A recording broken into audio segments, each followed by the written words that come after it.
La entrevista del Telematutino 11, gente importante a tratar temas importantes. Y la economía siempre es importante. Pero en momentos como el presente, donde hay un choque externo, adquiere más relevancia usted conversar con economistas destacados, con economistas imparciales, que no tienen armas que tomar a favor políticamente. Y ese es el caso de Raúl Ovalle, que es director de la Escuela de Economía de la Pontificia Universidad Católica Madre y Maestra y socio director de Analítica, y además con mucha preparación, un gran escritor de artículos. Raúl, como siempre, agradecido. Muchas gracias por la invitación, siempre un gusto estar aquí. Muy buenos días, bienvenido. A mí me gusta siempre invitar a Raúl los lunes. Usted ve que yo siempre tengo que invitarte el lunes, porque los lunes hay que comenzar con un invitado superior a los normales, que son buenos a lo largo de toda la semana. Tu último artículo, Raúl, tú destacas la magnitud del choque externo. Tú dices que es el choque externo más fuerte. Yo imagino que eso ha generado debate, porque a nivel del chat que compartimos, algunos dicen que no, que los del 70 fueron mayores, y otros, como yo estoy de acuerdo perfectamente contigo y otros, ¿por qué tú consideras que el actual es más fuerte que todos los otros anteriores?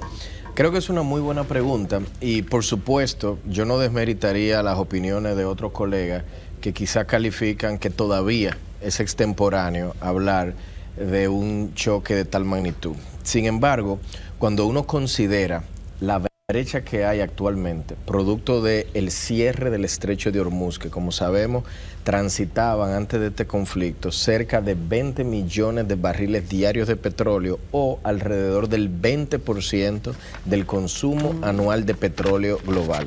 Hoy están atrapados ahí, y en choques anteriores, cuando uno busca la historia, nunca nos habíamos enfrentado a un desbalance entre la oferta y la demanda petrolera de una magnitud del 20%. Como referencia, cuando inició la guerra entre Rusia y Ucrania, los mercados estaban anticipando que al mercado global le iban a faltar alrededor de 3 millones de barriles diarios, es decir, 3% del total en aquel momento, y eso llevó a, no le voy a calificar de pánico, pero a que reaccionaran y los precios se ajustaran en cerca de $30 en aquel momento. Ahora estamos hablando, cuando uno considera que de esos 20 millones de barriles que están faltando al mercado, se anticipa que se van a poder redirigir a través de oleoductos, y además se están integrando reservas estratégicas de parte de los países que son miembros de la Agencia Internacional de Energía, y que quizás el choque total, en lugar de ser de 20 millones, pase a ser entre 10 y 12. Pero todavía entre 10 y 12, que es el 12% del consumo global, es un choque, no solo mucho, es el mayor de la historia. Y es justamente la razón por la que titulé el último artículo, República Dominicana ante el mayor choque energético de la historia. En términos de la oferta petrolera, nunca antes le había faltado al mercado global de petróleo tanto. Si esto se fuese a cubrir mañana a través de un cese al fuego o lo que fuese, y termina siendo un conflicto limitado y eventualmente la oferta petrolera global retorna a los niveles que tenía pre-conflicto, entonces se podría calificar este choque además como uno transitorio. El problema es que por la naturaleza de este conflicto, además ha habido destrucción de infraestructura energética. Por lo tanto, una vez baje toda esta marea, no se sabe cuándo eso ocurra, la cantidad de producción de energía global habrá sido menor a la que teníamos pre-conflicto. Y todo eso me lleva a pensar que desde el punto de vista global, pues sí, estamos ante el mayor shock de oferta energética de la historia, y esto es algo que ha dicho quien dirige la Agencia Internacional de Energía a pocas semanas de haber iniciado. Luego confirmó Christine Lagarde, la presidente del Banco Central Europeo, y yo coincido lastimosamente con esa visión.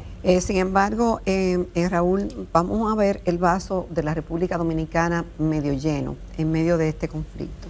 Y justamente en alusión a tu interesantísimo artículo, República Dominicana y el mayor shock energético de la historia, tú das el dato de que estamos posicionados para navegar esta crisis, ya que poseemos 16.000 millones de dólares en reservas internacionales, duplicando los niveles de la pandemia, más 200.000 millones de pesos de reserva fiscal en el Banco del Estado.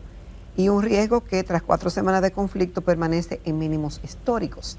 También tú sugieres de que hay que comunicar esto sin demora. Yo quiero saber por qué, es decir, conocer esa realidad es importante y un plan oficial riguroso es importante en estos momentos. Sí, ese artículo, debo aclarar, se escribió o se publicó, mejor dicho, hace 2 miércoles ya. Y fue justo el día antes de que el gobierno saliera y diera sus declaraciones. Primero la hizo el ministro de Hacienda de manera oficial en el marco de una reunión de las metas 2036 y posteriormente el domingo siguiente el presidente de la República dio un discurso a la nación. Por lo tanto, en el momento en que lo escribí todavía no había una vocería oficial del gobierno comunicando cómo se iba a gestionar todo eso. Ya eso ocurrió. ¿Y eso satisfizo lo que dijo el presidente y lo que han dicho los ministros? ¿Va a tono o todavía falta algo más que comunicar y que concientizar a la población y a los tomadores de decisiones empresariales y también gubernamentales de qué es lo que está ocurriendo? Para mi gusto, comunicaron un poco tarde. De hecho, cuando lo comparo con el choque de la guerra de Rusia y Ucrania, a las 2 semanas de haber iniciado la guerra de Rusia y Ucrania, el presidente se había dirigido a la nación. Ahora habían pasado casi 4 semanas. Y a diferencia de lo que fue la comunicación en aquel momento, también siento que podría estar faltando un marco de comunicación, le vamos a llamar adaptativa. ¿Qué quiere decir esto?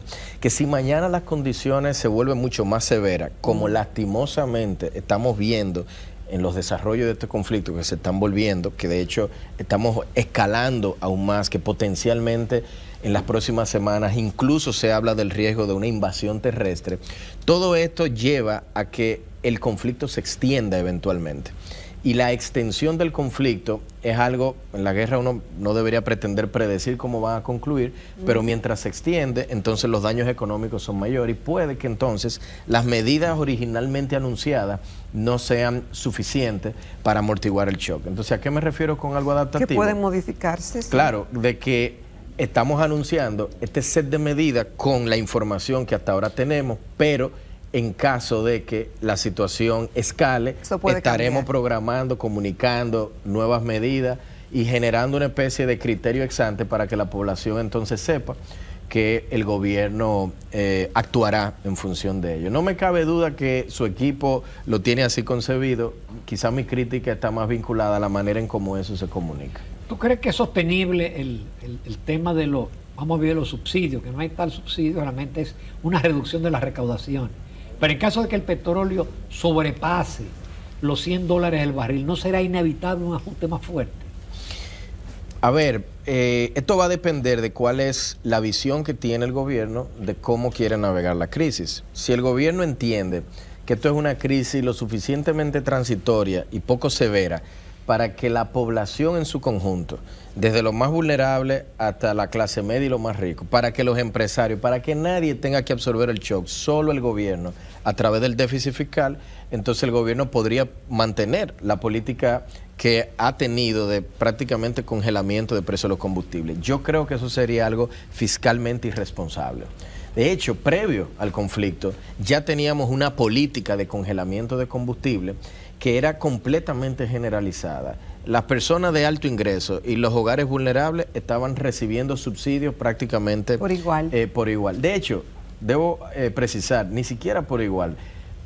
Porcentualmente estaban recibiendo más aquellos que tenían o que son hogares de mayor ingreso, lo cual es una política regresiva que debería de evitarse como buena práctica de política fiscal. Entonces, más allá de este conflicto, creo que el gobierno debería o debió de haber estado pensando en cómo nos movemos desde un mundo de subsidios generalizados hacia un mundo de focalización de estos subsidios. Lo que hace esta guerra es que adelanta ese tipo de decisión. Lo fiscalmente responsable es que se transmita parte del shock hacia el resto de la población, siempre guardando la seguridad financiera de los hogares más vulnerables, que sin duda son los que tienen menos mecanismos para navegar este tipo de choques. Raúl, y el tema del sector energético, que si bien hoy la materia de generación se ha diversificado y el fuel oil apenas representa el 9%, pero no parecería que si esto se prolonga, el carbón y el gas natural mantengan sus precios, aunque el presidente habló de contratos a 1 año y de que Punta Catalina también tenía garantizado 1 año. Pero ya antes de la crisis fue, ¿cuánto? 105.000 millones el subsidio. Entonces, ¿qué tan sostenible sería también fiscalmente el tema de nuestras pérdidas eléctricas y el subsidio a la tarifa? En todos los shocks petroleros que hemos tenido desde el año 2008 más o menos hasta la fecha, que han habido 3 grandes, el que hubo durante la crisis financiera global, el que hubo durante la llamada primavera árabe en el periodo 2011-2013 y el que hubo durante la guerra de Rusia y Ucrania, hemos visto incrementos sostenidos del subsidio eléctrico.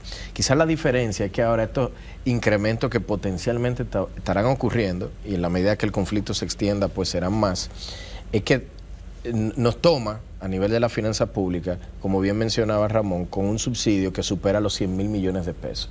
Eso va a presionar el déficit fiscal, sin duda, y esto eventualmente va a tener que ser comunicado hacia la comunidad global de inversionistas, porque la alternativa, si el gobierno quisiera que eso no aumenta, es que la población tendría que sufrir apagones, y claramente esto es políticamente prohibitivo, entonces va a tener que el gobierno asumir parte de esa tarifa. Es cierto que la matriz energética de República Dominicana hoy está transformada relativo a lo que eran los choques anteriores. Apenas representan los derivados del petróleo un 10% del total de la matriz, donde el gas, el carbón representan cerca de un 70% de forma combinada. Sin embargo, cuando uno mira el valor de las importaciones, no tanto lo que se produce en términos de energía, sino las importaciones que hago, si las valoro, más de la mitad de estas importaciones vienen de ese 10%, que es el crudo, la gasolina, derivados del petróleo, etcétera. Por lo tanto, en la medida que aumente el precio del petróleo a nivel global, claramente vamos a tener una presión sobre nuestras cuentas externas y sobre también la generación y el déficit fiscal vía un mayor subsidio eléctrico. Vámonos a comerciales, okay, y retornamos porque tenemos muchas preguntas todavía y muchos temas que desarrollar con el economista Ovalle, director de la Escuela de Economía de la Pucamaima. Continuamos en Telematutino 11. Esta mañana nos acompaña el licenciado Raúl Ovalle, director de la Escuela de Economía de la Pontificia Universidad Católica Madre y Maestra y socio director de Analítica, obviamente economista. Muchos temas, Raúl, con respecto a la economía mundial y su impacto en la economía local. Nosotros tenemos una llamada Meta 2036, donde se pretende duplicar el PIB a esa fecha. Y hasta hace unos días, algunos funcionarios del gobierno siguen apostando a que así será. Por un lado, seguimos viendo cómo el subsidio y el déficit siguen aumentando. Entonces, en medio de ese panorama de aumento de subsidio y un aumento posiblemente del déficit, ¿cómo entonces quedará la economía dominicana? Y en este 2026 se dejarán muchas cosas de hacer. ¿Cómo será esa redistribución? Y otro tema, mucha gente dice, bueno, el mundo sigue y no se va a detener porque haya un conflicto en el Medio Oriente. ¿Cuál es cómo tener los pies sobre la tierra? Tanto el empresariado, el ciudadano común y el gobierno para hacerle frente a esto, que pudiera superar los $150 el barril, como tú decías en uno de tus artículos. Sí, son varias cosas. Yo quisiera primero tratar de separar los elementos de la coyuntura de las potenciales consecuencias a largo plazo de este conflicto. Yo quiero insistir, no con motivos de alarmismo, sino con realismo pragmático, que esto no se trata solamente de un conflicto más en Medio Oriente. Aquí puede haber una reconfiguración global de cadena de suministro, de la oferta energética global, dependiendo de la intensidad y la persistencia de este conflicto. En algún sentido, los elementos de este shock de oferta se parecen más a lo que fue la crisis durante la pandemia que a cualquier otra guerra en el pasado que hayamos vivido. Porque el cierre de ese estrecho de Hormuz, en la medida que continúe en el tiempo, altera por completo el panorama energético global. Y esto es algo que hay que internalizar, insisto, no por alarmismo, sino para estar bien preparado y tener los escenarios claros de aquello que puede ocurrir. Por ejemplo, hablar de $150 el barril no es una locura en este contexto. ¿Por qué? Porque si al mercado global de petróleo le están faltando entre 10 o 12% total, entonces el incremento de precio para destruir demanda global de petróleo suficiente para equilibrar esa caída de la oferta, se calcula que podría superar esos $150. Yo no le estoy diciendo como un pronóstico, yo le estoy diciendo como un escenario de esto continuar. Entonces es importante en ese sentido tomar esto en cuenta. Y para terminar, en la medida que el precio del petróleo permanezca elevado y tenga sesgos hacia el alza, esto va a llevar a que la economía dominicana, como muchas economías globales, se desaceleren. De hecho, el principal riesgo que podría estar enfrentando la economía global es el de una recesión ante una situación que siempre persista. Cada choque petrolero generó recesión, o casi siempre. Ahora, Claro, dependiendo de la magnitud, pero de esto ocurrir, entonces lo que tendríamos es un riesgo de que la economía dominicana se desacelere todavía más. Ahora, tú dices en tu artículo que en lenguaje llano, cuando faltan barriles, el consumo no cae fácilmente, no es de un día para otro. Son los precios los que tienen que ajustarse lo suficiente para que la demanda se reduzca y el mercado recupere su equilibrio. ¿Cómo hacer eso? Porque eso sería también un paliativo. Sí, a nivel global lo que eso quiere decir es que no hay una salida fácil ante un desequilibrio entre oferta y demanda que no implique que los precios aumenten. Yo siento que hoy por hoy los mercados globales de petróleo están subestimando el riesgo de esto y no están los precios que están alrededor de $100 al día de hoy reflejando el potencial del que el conflicto se extienda. O sea, esos precios me hacen sentido si el conflicto se vuelve limitado. Pero si esto se extiende y todas las señales que estamos viendo a nivel militar es de una potencial incluso invasión terrestre con alcance limitado, si eso se materializa, entonces vamos a escalar un peldaño más en la escalera del escalamiento militar y eso eventualmente extiende el conflicto. Entonces, por eso insisto. Pero habrá una recomposición ante esa realidad, obviamente. Bueno, vuelvo al punto. Esto implica una extensión del conflicto. Una extensión del conflicto es más tiempo todavía con ese desequilibrio entre oferta y demanda global y eso presiona los precios hacia el alza. De presionarse los precios hacia el alza, tendríamos que pensar en una economía que se le va a hacer más difícil recuperarse. La última vez que yo estuve con ustedes, antes de este shock, hablábamos del 2026 y lo calificábamos como un año de transición, de recuperación gradual de la economía. Ante este nuevo escenario, con este shock global, ya nosotros no estamos hablando de un año de transición, estamos hablando de un año de gestión de riesgo, de tratar de que la economía pues no se desacelere por debajo incluso de los niveles que teníamos el año pasado. Y de nuevo, esto es un tema global, no quiero yo decir con esto que es una característica propia de la República Dominicana. Exacto, o del gobierno. Por supuesto, y por eso es tan importante que la política pública, específicamente lo que tiene que ver con la política fiscal, porque la monetaria va a tener por poco margen de maniobra, porque va a estar sufriendo los embates de una inflación que de por sí, hoy por hoy, está en el límite superior del rango meta, cerca del 5%, y no va a tener mucho margen de maniobra para reducir tasas de interés. O sea que el rol de mitigar de manera adecuada estos embates seguramente va a recaer sobre la política fiscal, idealmente a través de incrementos de la inversión pública que ayuden a compensar la desaceleración de la demanda privada. Raúl, así como ustedes llaman a los economistas, es inelástico el petróleo, es decir, la demanda no responde a la oferta, entonces se ajusta por el lado de los precios. Entonces, de igual manera, la inflación se ajusta por el lado de las tasas de interés. Ya la Reserva Federal no va a disminuir tasas de interés y lo más probable es que en el futuro las tenga que aumentar. Y República Dominicana tendrá que seguir la senda de la Reserva Federal.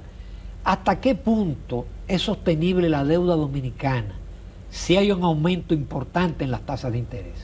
Yo creo que Dominicana tiene espacio fiscal para asumir los compromisos que tiene con acreedores domésticos y externos y de sobra.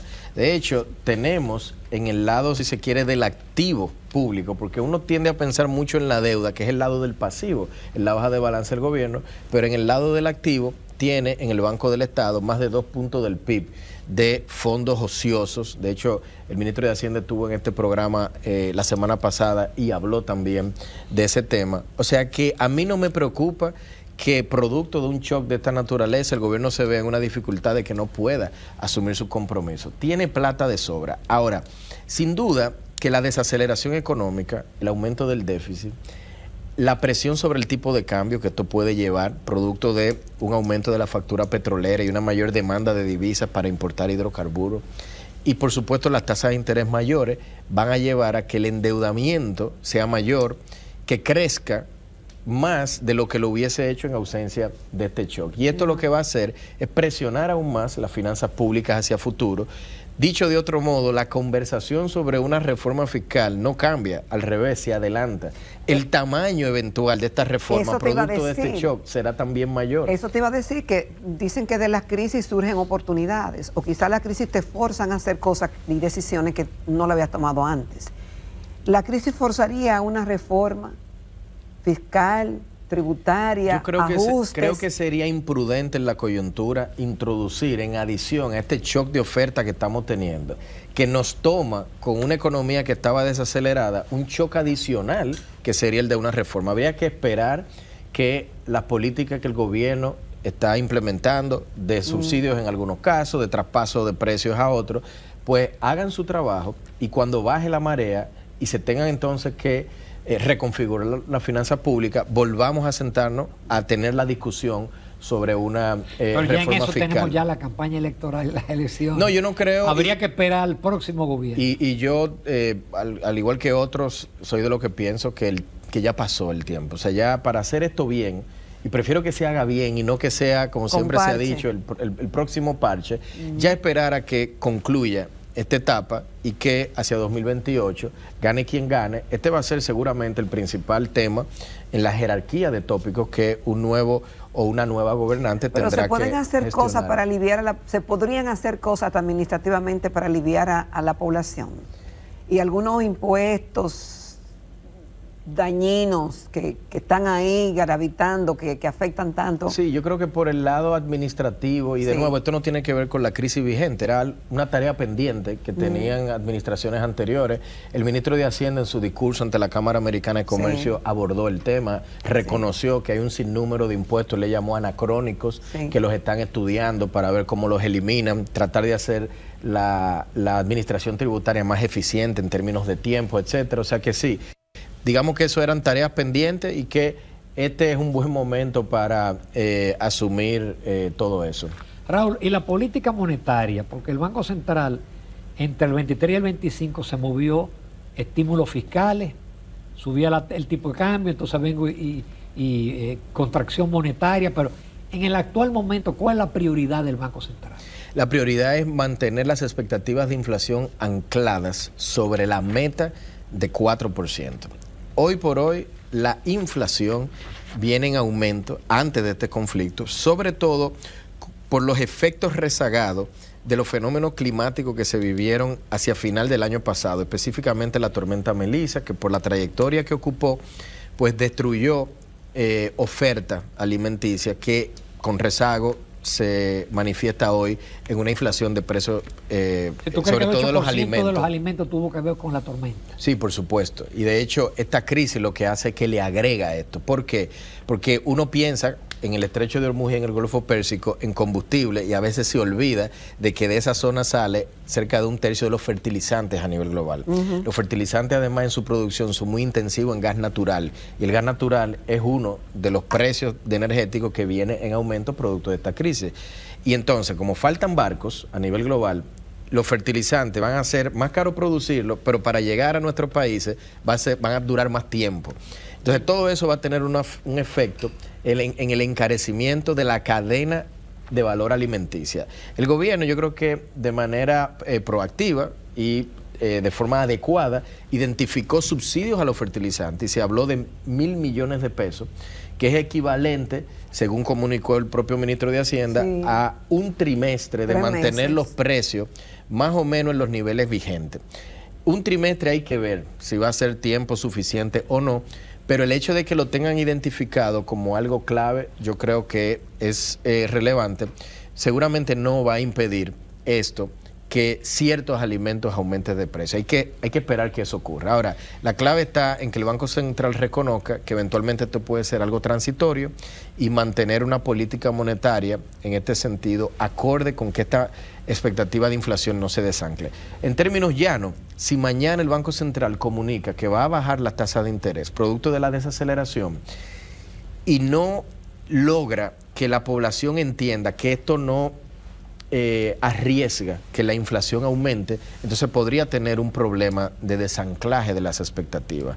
Por eso hoy Jaime Ariste Escudero en su artículo, de hecho, se refiere al tema y dice, cuidado, mantengan preferiblemente una posición de neutral a restrictiva para que no vayan a tener un efecto no deseado sobre las expectativas de inflación. Hace unos días la calificadora Moody's hizo una serie de recomendaciones a la República Dominicana para lograr el tan deseado grado de inversión del país. ¿En estos momentos cabe hablar de eso o eso hay que dejarlo para más adelante? Sí, yo participé de hecho en el evento en el que Moody's reunió a un sinnúmero de actores donde se tocó ese y otros temas. Creo que siempre es importante hablar de que el país pueda lograrse el grado de inversión. Eso es aumentar una nota en la escala de la capacidad de endeudamiento a nivel global con muchísimas mejores tasas de interés, etcétera. Pero creo relevante que separemos una conversación de largo plazo, como lo es Meta 2036, alcanzar grado de inversión y demás, con tratar de gestionar directamente lo que es un shock petrolero de esta envergadura y de esta magnitud. El tema de grado de inversión requiere mejoras institucionales, eventualmente una reforma fiscal, o sea, un ajuste de las finanzas públicas, entre otros elementos que, como dije, van a estar en el tapete, aún esta crisis no haya pasado. Esto lo único que hace es que va a cambiar un poco la conversación de la magnitud de esta reforma cuando eventualmente la volvamos a tener. Cae en esa misma categoría el ingreso a la Organización de Cooperación y Desarrollo, del largo plazo. Sí, por supuesto, pero volviendo a lo de Meta 2036, el país necesitaba crecer 6.2% cada año, todos los años durante la próxima década para alcanzarlo.